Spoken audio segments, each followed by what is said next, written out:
Thomas Greco, author of The End of Money and the Future of Civilization, is a preeminent scholar, educator, writer, networker, and consultant. His mission is to develop and implement innovative approaches that promote social justice, economic equity, personal freedom, social harmony, and world peace. He will be speaking on the need to address two main fronts. One is the organization of moneyless exchange mechanisms. The other is the direction of our money resources away from Wall Street and towards Main Street. And without further ado, Tom, you ready? Well, good morning. What I want to do is to sort of sketch the big picture, which will include an overview of our predicament. We've heard a lot about that yesterday and this morning as well, and so I just want to gloss over that fairly quickly, tie together a few loose ends, and emphasize a couple major points. And then I want to get into what we need to do to deal with the predicament, and then outline some strategies and tactics that might be effective. Now, it's undeniable at this point that we're facing a global mega crisis, and that crisis is multidimensional. It's economic, it's social, it's political, and it's environmental. And I was mentioning to Sergio yesterday, we were talking about some recent news items, and I was saying that, you know, we are this far from a totalitarian government in this country. Now that's the bad news, but the good news is that we have lots of power that we haven't recognized yet, and I'm going to get into that. Let me ask you, how many people make your own clothes? Ah, there's one. How many people grow most of their own food? Yeah, one over there. Some, yeah, how much? Okay. All right, good. We're on the way. How many people manufacture their own automobile? How about your motor fuel? Well, the point is that we live in a very interdependent world. That is very little that we produce for ourselves. And Adam Smith recognized that more than 200 years ago. So what are the options for transfer of value? Well, we have the gift. You know, it's free exchange, it's voluntary. We also have coerced appropriations, like your money or your life, theft, robbery, taxes. And we also have reciprocal exchange. In reciprocal exchange, you expect to get as much as you give and to give as much as you get. Now, the gift part is a rather small part of our economic activity. The coerced appropriation is rather larger, especially when you consider the taxes, payroll taxes and such, sales taxes. But the vast majority of the economic transactions take place in the realm of reciprocal exchange. And this is where money comes in. Unfortunately, the money system has been totally corrupted and does not, as it is supposed to, assure reciprocity. Well, when we get down to root causes of the global problems, or the global problematique, as we might call it, what we find at the foundation of it is exponential growth. And we've already been told yesterday that exponential growth is something that we cannot expect to continue indefinitely. John Fullerton also gave this quote from Kenneth Boulding, and I want to repeat it. Kenneth Boulding was a respected economist, a mainstream economist with mainstream economic credentials. He taught at the University of Colorado, and he was a Quaker. And he said, anyone who believes that exponential growth can go on forever in a finite world is either a madman or an economist. And the economists are still holding to this idea of economic growth. I was listening to the Diane Rehm show a couple of days ago, and they had a few respected mainstream academic economists that they were interviewing, and they were talking about the European financial crisis and the economic situation. And all they had to offer in terms of solutions was to get the economy growing again. And someone asked, well, how are you going to do that? How do you get the economy growing again? And all they could come up with was, well, you have to boost exports. And they acknowledged that, well, on the other side of exports, you have imports. So if you have an exporting country, you've got to have an importing country. And, well, how does that work out? We can't all be net exporters. We can't all have a positive trade balance. But we have three things that are growing exponentially that were highlighted in a book that I read more than 20 years ago by John Hamaker. It was called The Survival of Civilization. And he highlighted these three things: human population, atmospheric CO2 causing global warming, and debt. Well, human population, you know, when I was born, this will tell you how old I am, the world population was less than 2 billion people. Now it's pushing 7 billion people. Now, Hazel Henderson this morning said we don't really have to worry about population, but there was a big if. And that big if was providing women with some measure of independence. But we have huge factors that are militating against that, religious and cultural norms and practices that really keep women down and keep women from being educated and keep women from exercising their rights to birth control. So those are some of the things that we have to overcome. The atmospheric CO2, we may have passed already the limit, and we may just have to adapt to the consequences. But the thing that's really going critical, and the thing that's causing so much problem today, is the debt, the exponential growth of debt. And this chart shows that. So my thesis is that unsustainable growth is driven by the debt money system. It's the compound interest that's inherent in the way money is created that causes this growth imperative. It's usury, pure and simple. And we've had plenty of warnings about usury from all the various religious traditions, Judaism, Christianity, Islam, and yet in the last few hundred years, those warnings have been totally ignored.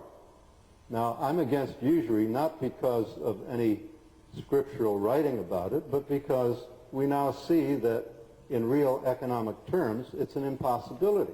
Usury creates all kinds of problems. It's the destroyer of nations, and we have to get beyond it.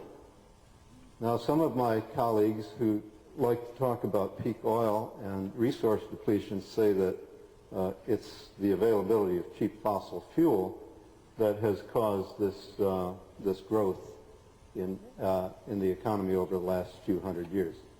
I say no, it's the enabler, but it's not the driver. The driver is usury, compound interest built into the money system. Of course, the brake on this whole thing is nature. Nature says, no, this can't go on indefinitely. So in order to understand, we really need to understand how money is created. Now this comes from one of the most important sources out of the Federal Reserve, which was called Modern Money Mechanics. And I urge you to read it. You can get it off the web.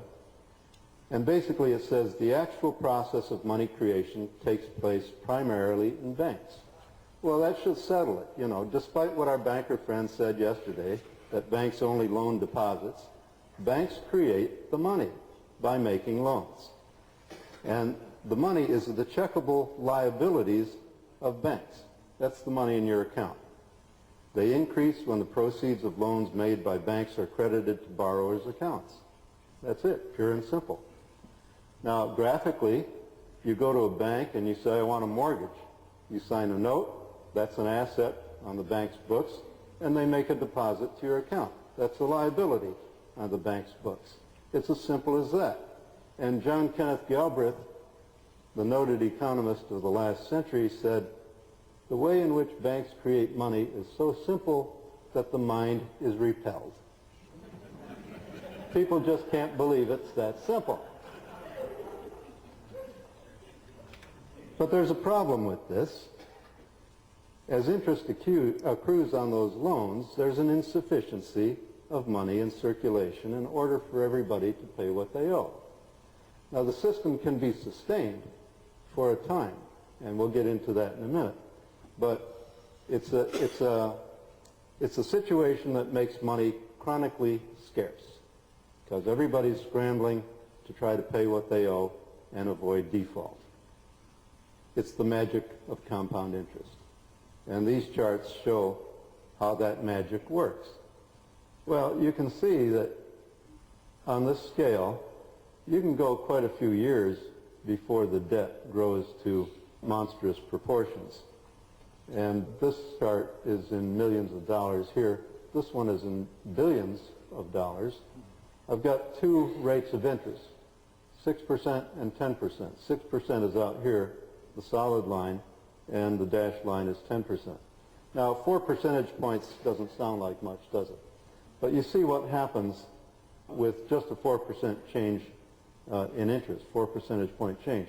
The break point occurs much earlier at 10% than it does at 6%, and the numbers go stratospheric much sooner. So the actual numbers behind this chart are here. And we're talking about the growth of a single dollar. This is future value of a dollar at compound interest. In 50 years, a single dollar of debt at 6% becomes an $18 debt, and at 10% it becomes a $117 debt. And dropping down to 200 years, a single dollar at 6% in 200 years is a $115,000 debt, and at 10% it's a $189 million debt. Now, you can check these numbers for yourself. They're accurate. Just get a financial calculator or a computer spreadsheet and run it. It's not just theory. This is what's actually happening in practice. This is the world. This is the United States debt for all sectors, public and private. And the dashed line, which is hard to see here, is GDP, gross domestic product. It's a measure of total economic output for the U.S. economy. Well, you can see back in 1965, total debt for all sectors, public and private, was about 1.5 times GDP. In the last year on this chart, which is 2007, it was 3.5 times GDP. Now, why is debt growing faster than GDP? Why is debt growing faster than population? Why is debt growing faster than anything real in the world? It's because of this compound interest and the way the money is created. Here's the government portion of that debt. Now, these are the latest figures I have as of a few days ago. The United States government is now $15.7 trillion in debt. That's money that you and I owe whoever holds dollars. The Chinese hold a lot of them, other foreigners hold a lot of them, and various investors. That's $50,000 per capita. That's your share and your kids' share of that debt.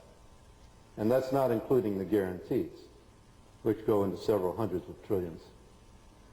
It's not just a U.S. phenomenon. Here's the rest of the world. Japan indicates about 5 times GDP, their total debt. The UK, almost the same. Spain, South Korea, France, Italy, Switzerland. The United States is, 6th or 7th on the list. So what we have is a political money system. It's a debt money system where credit is monopolized by a banking cartel, and it's really the most powerful criminal syndicate in the history of the world. That's what it has come to. And this central banking cartel is headed by a central bank, and the central bank in every country is sort of the gatekeeper that allocates the money creation power amongst the cartel members. And every country of the world has a central bank. Some of them are nominally owned by their governments, but they're controlled by the bankers. In the United States, of course, it's the Federal Reserve banks. And those currencies of those central banks are given legal tender status. Now, legal tender is a key element in this monopolization process because legal tender says you must accept this money, this currency, in payment of debts, public or private, otherwise you have no recourse to the courts. So what this does is it prevents people from refusing the currency or from discounting it. Now, in a free money market, you should be able to discount a currency. If you say the currency is being abused and it's no longer worth what it was a year ago or 2 years ago, then I'll accept it, but at 80% of face value. So we have credit money lent into circulation at interest by the banking cartel, which requires the endless expansion of debt, which drives endless expansion of the economy. When will it be enough? This is a pictorial representation of the credit commons. Now, I spoke in Berlin a year and a half ago at a commons conference that was organized by a think tank supported by the Green Party in Germany, and I introduced the idea of the credit commons. People were talking about various other aspects of the commons, and Hazel Henderson mentioned the commons this morning, and it's becoming a hot topic of conversation. But people have overlooked the fact that credit is a commons. It's our credit that we give to the banks, and then we beg them to lend some of it back to us and pay them interest for the privilege. So the way it works is this way. The only way we can access the credit commons now is by going through the banking cartel. The credit has been privatized. Now, the banks will lend either into the private sector or into the public sector. And they've done this repeatedly with the different bubble and bust cycles. When I was a student in university, I went to the University of Villanova right here down the pike a long time ago. There was no such thing as a student loan. Banks would not give you a loan to go to school. That was absurd. That was not sound banking practice. But, you know, the system demands that debt be continually expanded, so bankers have to find new ways to indebt people. So we start with student loans. Then we have dot-com boom. Okay, banks ready to lend, make money available for startups, new high-technology companies. Then we had the real estate bubble. Banks relaxed their requirements on giving loans for real estate. They took on all comers. Come ye all, we will give you a loan if you buy a house or buy a vacation property or buy commercial real estate. We don't care what it is. So we had the real estate bubble. Well, of course, eventually every bubble has to burst when the loans cannot be serviced, and there's defaults and then foreclosures, and then properties get thrown back on the market, and prices have to go back down towards normal. We're still not towards normal prices yet. And what happened when all these bank loans went bad? Well, did the government bail out the borrowers? No. The government bailed out the lenders that caused the problem in the first place. And so we gave the money to the banks. Well, where did the government get the money? Well, the government got the money from the banks. You know, it's sort of a circular kind of a process. So we have a parasite infestation, or maybe a more adequate description would be we have a cancer in the body politic. And so what the politicians want us to do is to keep feeding the cancer and starve the body. We have these three parasitic drains on the body politic: interest, inflation, which is a hidden form of taxation, and taxes, because government has become so centralized and controlled by the money power that they allocate all kinds of money to wasteful and destructive programs. The military-industrial complex, maintaining the empire all over the world. I don't know what's the last count, 130 countries where the United States has some kind of military base or operation. 800. There aren't that many countries, are there? 1,000 bases. 1,000 bases. Well, whatever it is, you know, you get the point. So this monetary regime is dysfunctional and exploitative. Money is kept artificially scarce, it's expensive because of the interest, and it's misallocated. So the result is the system centralizes power in few hands, it concentrates wealth, and it creates class conflict. It undermines popular government, and it forces artificial growth, it erodes the social fabric, and it destroys the environment.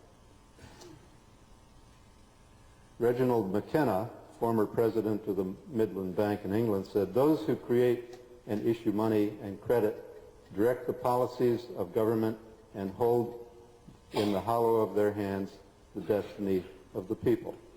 And Ellen mentioned the Rothschild quote yesterday, "Give me the power to create a nation's money and I don't care who makes the laws."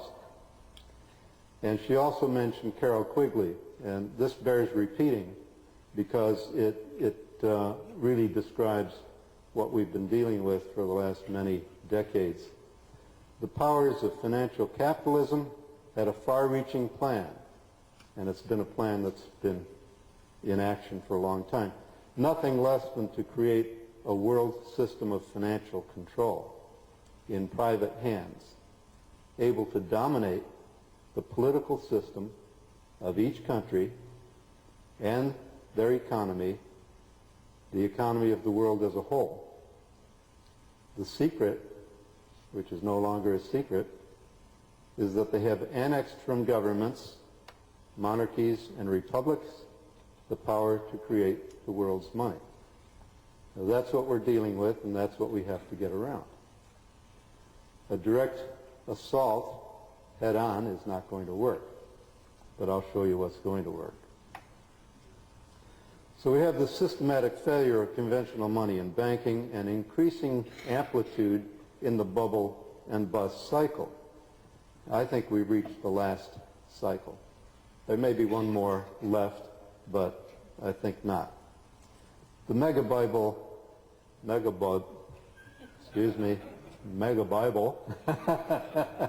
the mega bubble that is now forming. I got this from the PIMCO website just a few days ago. It shows what's happening, what's being done to keep the system alive. What you have is a massive inflation of currencies around the world. It's not only the Federal Reserve, but also the Bank of England, the European Central Bank, and the Bank of Japan. These are the ones that are highlighted here.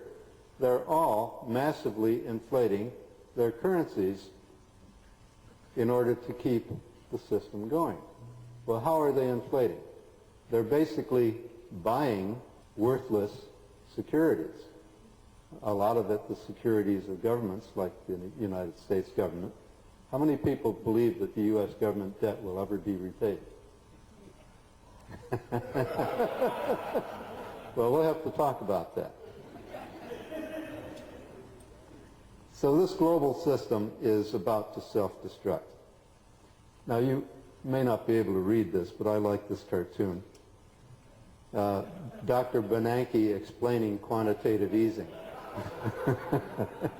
He says, if we feed the banks enough dollars, something good is bound to come out the other end eventually.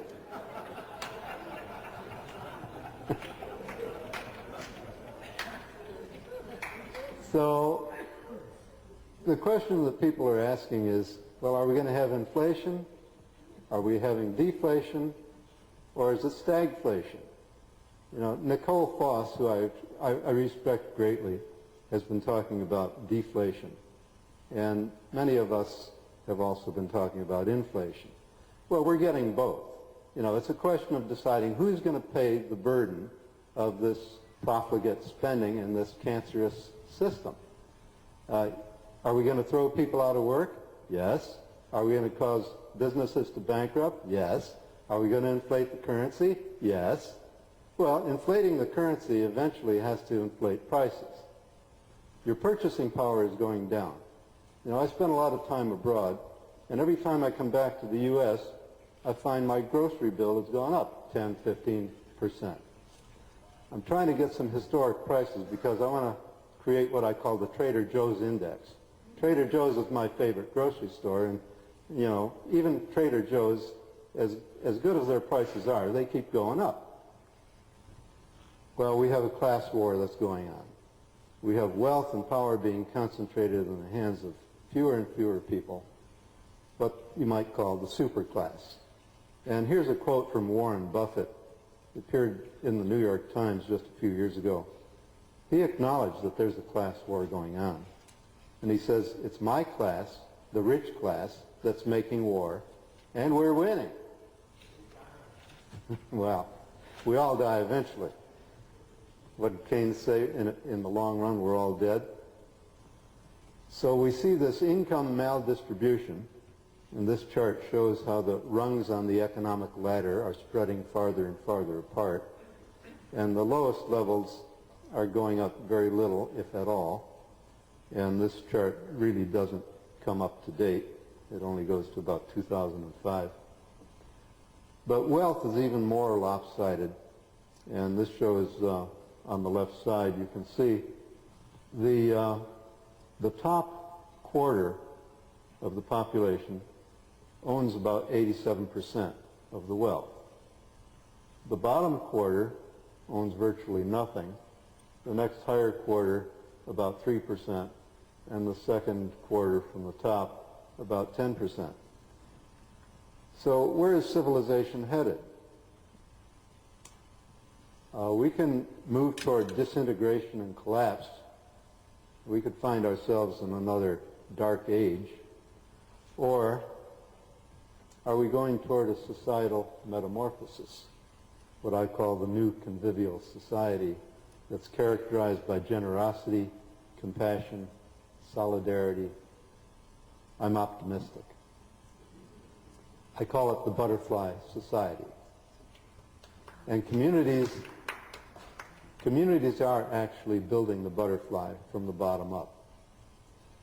The most effective strategy, I think, is to work in our local communities, empower ourselves and empower our communities to localize and decentralize as much as we can, especially with regard to money and credit. So Alvin Toffler, more than 30 years ago, in his book, The Third Wave, said the industrial era is at an end. And I think we can see that very clearly. The world is going through this metamorphic change, and the convivial era is emerging. And I like this quote from Richard Bach. He wrote the Jonathan Livingston Seagull. Some of you may have read it, one of my favorite books. It says, what the caterpillar calls the end of the world, the master calls the butterfly. So let's not get hung up on the past. Let's not try to hold on to what we've got. Let's embrace the change, embrace the future, and move on to a world that we can say that works for all. Toffler also highlighted the problem of scale. We have a mass society that emphasizes mass production, mass distribution, mass education, mass media, mass education, mass recreation, mass entertainment, and weapons of mass destruction. And the most powerful of those weapons is the debt money system. So the old caterpillar economics promotes continuous growth of economic output, quantitative measures of well-being, privatization of capital and capital accumulation, resource consumption, competition for control, labor productivity. How much more value can we get out of each unit of labor? Well, doesn't that throw people out of work? Don't we have unemployment problem? Why don't we find a way to better share the benefits of automation? And it promotes growing disparities of wealth and power and massive scale. This is the consumer society. The new butterfly economics promotes steady state economic output, an end to growth, qualitative measures of value and well-being, and Hazel Henderson has been one of the leaders in doing that, restoration of the commons, resource productivity. Resource productivity is where we have to move to. We've got to get more value out of each barrel of oil, each ton of iron, each pound of stuff. And we have to distribute more equitably the production. And we have to get things down to a human scale that we can control and influence. This is the convivial society. I visualize it sort of like community economies are like small boat harbors.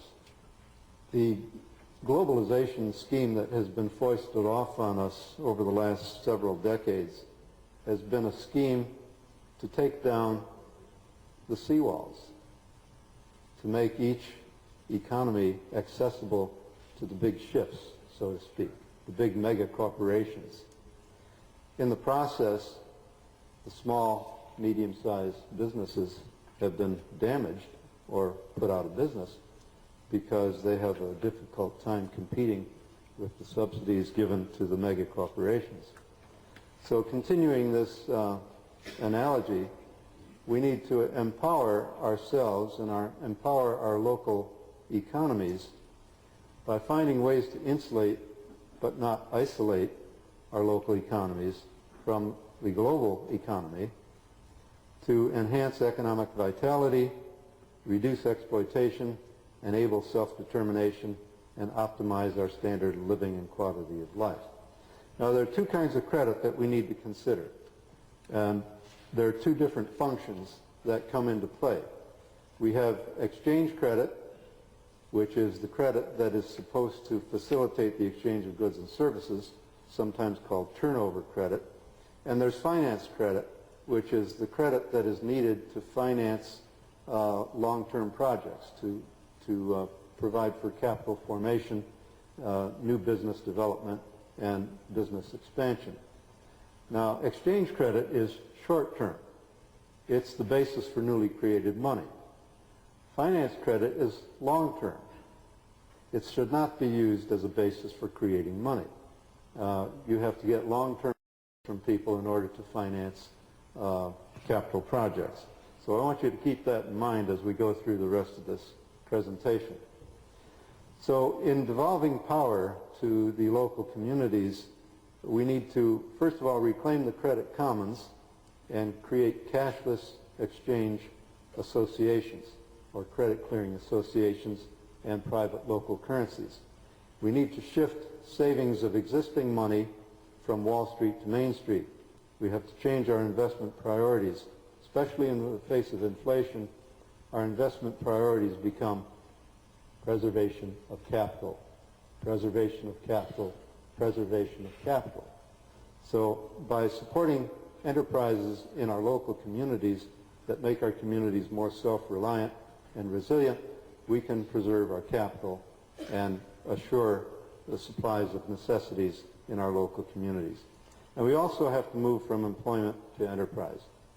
You know, in other countries of the world, people are less dependent on a job. They're enterprising. I read a statistic not too long ago. In India, something like 90% of the people are self-employed.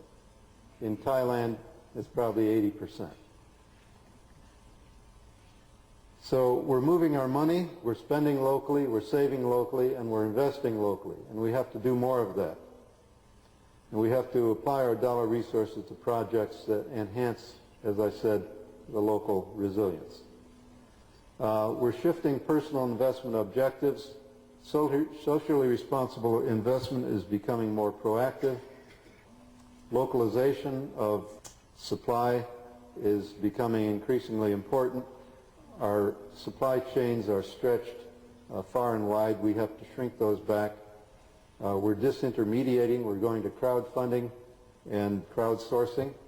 Islamic finance is making some inroads with innovative equity approaches, and we're going to end interest, hopefully entirely. So the future of money that I see, you know, we've gone through an evolutionary process with money being initially commodities. In the colonies, gold and silver were commonly used as money, but also tobacco, irons, wheat, various other commodities that were generally useful were used as an exchange medium. Then we went to symbolic money, where you had your gold deposited in a bank, and then the banks would issue notes, basically warehouse receipts that represented the gold on deposit. Then we went to credit money. The invention of credit money gave us a flexible monetary supply, so that was a good thing. However, that credit money system has been perverted into the debt money system, which causes this growth imperative that I mentioned. So the future of exchange lies in decentralized autonomous mutual credit clearing networks that will be linked together in wide area networks. But we will control credit locally, just like you control your own local computer, but will be tied into a network that allows us to have use of that credit globally. Now, the way this works, we form an association. The smiley faces are the members of the association, and some of the members have a privilege of overdraft.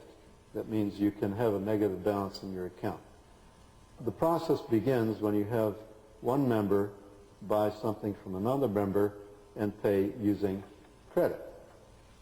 And that credit can then circulate throughout the association, but eventually it has to come back to the issuer and be accepted for real value goods and services. Basically, it's a simple process of debits and credits, keeping records. We don't need money, we don't need banks. And this is not pie in the sky. It's something that's already being done. It's been done for a long time. The best examples we have are the commercial barter exchanges. They don't really do barter, they do credit clearing. You have a number of businesses that are members of these trade exchanges, and they buy and sell from one another without using money. They simply keep a record of debits and credits. The Veer Bank in Switzerland, that's me in 2005 in Basel, Switzerland. Sergio took this picture.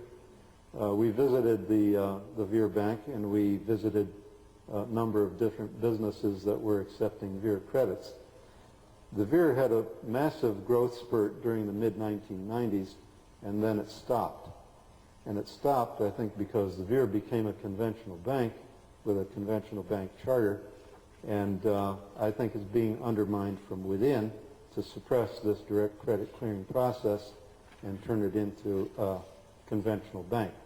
They are still dealing in Veer credits, and there are 60,000 members of this Veer Bank doing about $2 billion worth of trades a year. So it was started in 1934. It's been going all these years, and it's still thriving. Credit clearing and counter trade worldwide account for about $12 billion of annual trade, involving about 400,000 companies worldwide. And various sources estimate the volume of non-monetary trade at between 15 and 25%. So this is already being done. All we need to do is to optimize the systems and network them together. The advantages of trade exchanges of private currencies are they provide the productive sector with a reliable and friendly source of credit that's sufficient, interest-free, and community controlled. These are the keys. They reduce dependence on banks and scarce political currencies and enable fuller utilization of local business capacity and employment. The exchange mechanisms are self-adjusting, stable, and sustainable. We don't have this growth imperative built into it. So what about banks? Where do banks come into this convivial society? Well, we can still have banks, but the role of banks is going to change. We're going to have accounting for credit clearing services. That's what banks can do. Banks already do credit clearing. We just don't recognize it. Your employer deposits your pay in your account, let's say once a month, and you take your checkbook or your debit card and you go shopping. So when you get paid, that's a credit. When you shop, that's a debit. So it's just a record-keeping process. The banks are already doing this, but they like us to think that when your account goes negative, that's a loan and they want to charge interest on it. They can broker savings and investments. They can be depository banks where they connect savers with users of the funds, but there will be no lending at interest in my ideal world. Okay, my time is running out, so I'm going to move ahead quickly. John Fullerton also mentioned this point yesterday about banking being a public service and a profession rather than a business. And I got this quote from Ralph Borsodi. I don't have time to talk about him, but I would encourage you to look up Borsodi on the internet. He said, "The essential nature of banking is a profession, and like every profession, should be conducted to render service by men whose motivation is service, first, last, and all the time, just like medicine and law and other professions." So what can national governments do? Well, a national government can spend its currency directly into circulation, but there should be no monetization of government debt. When you monetize government debt, as the central banks have been doing, you put empty dollars into the economy. It doesn't put additional goods into the economy. So there's an accounting principle called matching.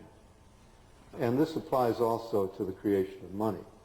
Money should be created in the process of putting goods and services into the economy, period.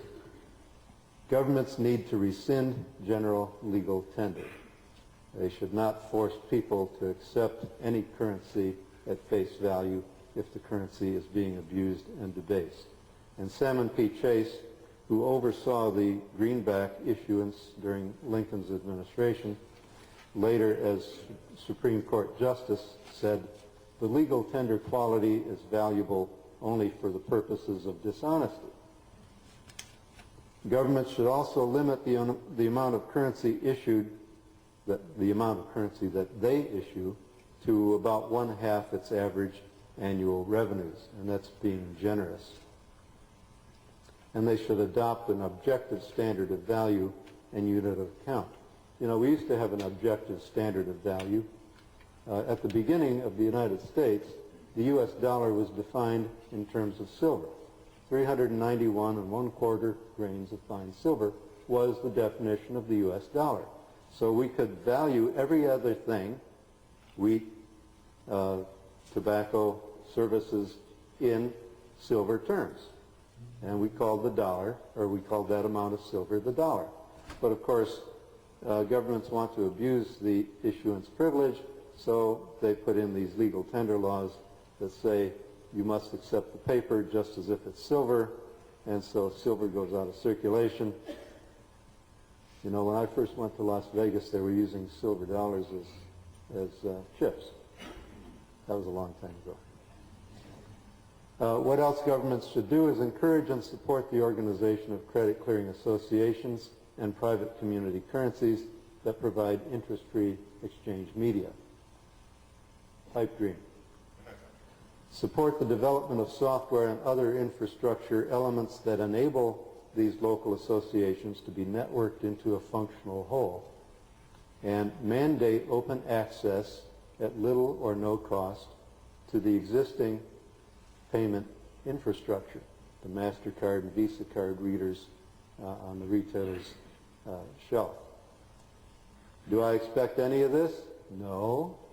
I don't expect national governments to do any of that because they've all become captive of the super class who run the system for their benefit to further centralize power and concentrate wealth. But we don't have to go that route. We can reclaim our own power and organize at the local level. Regional governments and business associations can act on their own behalf by reducing competition with each other Get out of the race to the bottom. Invest in local infrastructure and enterprises. Shouldn't a local economic development office, instead of trying to lure some big company to come and bring a few jobs with tax rebates and incentives, shouldn't they just support the businesses that are already in the community by developing the infrastructure and helping those businesses to do more business with one another?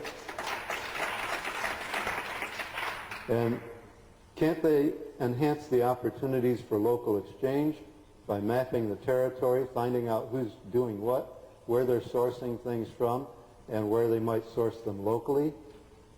And finally, shouldn't they increase the local value added? Instead of exporting raw materials, why not export some finished products that get a higher price? And finally, why not monetize the local value added locally by having a local currency? Now, I have a 5-stage development plan that's in my latest book, The End of Money and the Future of Civilization, and it basically follows this outline. This is what we can do locally. Future prospects, I think non-bank credit clearing will proliferate in the form of private and mutual credit clearing associations. Private currencies issued by businesses and lower levels of government will become more common. Internet payment systems using non-bank credit will proliferate. And Sergio and I have been working on a payment module for online marketplaces to provide that. And in the money picture, in the butterfly society, we're going to have one common value unit, one common pricing unit, but we will have many currencies. We will have distributed power over the credit. We will let the market decide the value of each currency in relation to our standard unit of account. There will be no forced circulation through legal tender laws. And I want to end with this quote from E.C. Regal. He says, "To trade goods and services is a natural right of people. To issue money necessary to make these exchanges is also the natural right of all people who are intelligent enough to do so. We need not beg for money. We need not be money slaves. We can be money masters. When we have become money masters, we shall master all our economic and political problems." So we are facing a new dawn of a new age. We can build a new civilization by reclaiming our own power. And the time to do it is now. Thank you.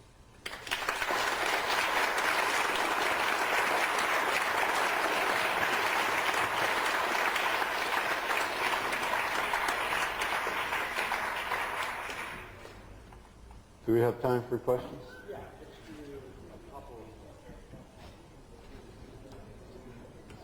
I just want to point out some resources. I would like to refer you to my website, beyondmoney.net, and my archival site, reinventingmoney.com. And here are a few titles of my books, and one from Regal and one from D. Hock. You will also find Regal's books on the web. He has 3 books that I recommend: Flight from Inflation, A New Approach to Freedom, which will appeal to libertarians especially, and Private Enterprise Money. These are all free downloads from the internet. Beyondmoney.net, you'll find the links to them there. A quick question. In these exchange systems, what do you think of the labor hour as being a unit of account? Well, how do you measure the value of a labor hour? The value of labor, it's been said, is inherent in the product. You know, I could spend hours and hours doing sculpture, and it would probably not bring anything in the market, because I don't know how to sculpt. I'm not a good sculptor. So the proof of the pudding is in the eating, so to speak. We measure labor in time because it's a convenience. But, you know, not entirely. An entrepreneur gets rewarded not according to how much time she spends on doing what she does, but on the product or service that she sells. And so there have been a lot of attempts to try to denominate things in our units. The Ithaca hour currency, for example, is denominated in hours. And right at the outset, people wanted to know, well, how does that relate to dollars? What's the relationship between an hour and a dollar? And they just sort of came up with the idea that, well, an average wage might be $10. So an Ithaca hour is sort of equivalent to $10. Well, what is it today? You know, that was 20 years ago, and we've had massive inflation of the U.S. dollar. What's an Ithaca hour worth now? I don't know. It's too indefinite.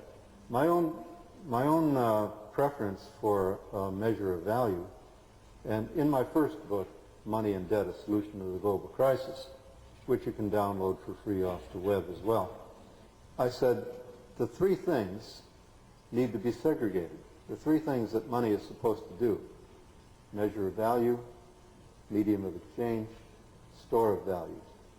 These are conflicting functions, and we need to separate those conflicting functions.